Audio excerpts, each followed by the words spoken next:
Have you ever seen a lady slipper that looks like this?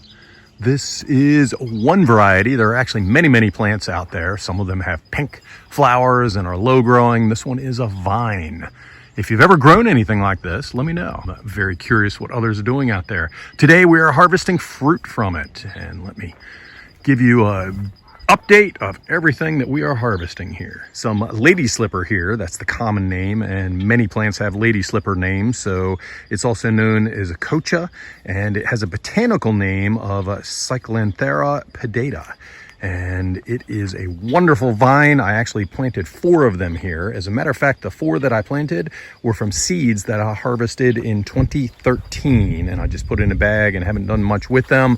And it is now 2023, and you can see every single one I planted grew, so very high viability rate on the seeds. These are the fruit right here.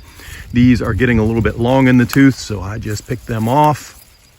And actually, here's one a little bit younger. I'll show you the difference here. So the older ones have a lot more white to it. The younger ones have a lot more green to it. So the younger ones you can eat fresh out of hand, just toss in a salad. It tastes like a cucumber. Only it doesn't give you, some people have issues with indigestion with cucumbers. You will not get that from these. The larger white ones here, and this is my harvest so far, I will probably get another 2 or 3 bags, maybe 4 bags of this size, and I will run them next door to process. So the little ones I'm gonna try pickling, see if I can do a ferment on them, and the larger ones I'm gonna pull the seeds out. So this is what the leaf looks like right here.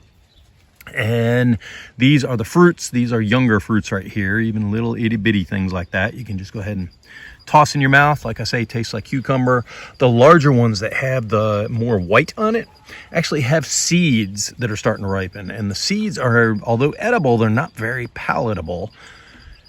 And here's a picture of the individual seeds itself. So all of this is used, including the root. The root is used as a toothbrush, but it has some herbal actions with it. So it has the following herbal actions. It is hypotensive, anti-diabetic, diuretic, analgesic, and antioxidant. So a lot going on here. Let me get a side shot of this. To me, it is just a beautiful plant over a trellis here. Over the last week or 2, I've just let it go. What I was doing was just taking and shoving it up around the trellis itself. It's kind of fallen back here a little bit, and tonight we're going down in the 20s, so I got to harvest as much as I can.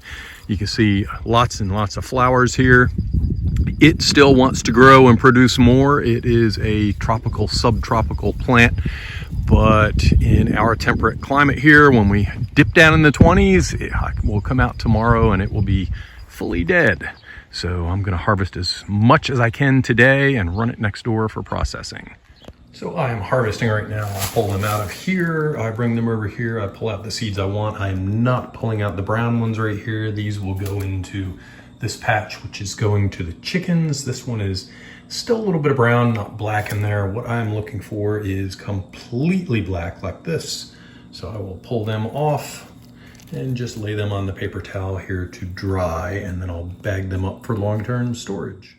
And the seeds are all backed up and ready to go. I will trade them and give them away and do various different things. I can't sell them because I'm not licensed for that, but this is way more than I will use, even though they do last for 10+ years in a bag, so I have plenty to give away to other people.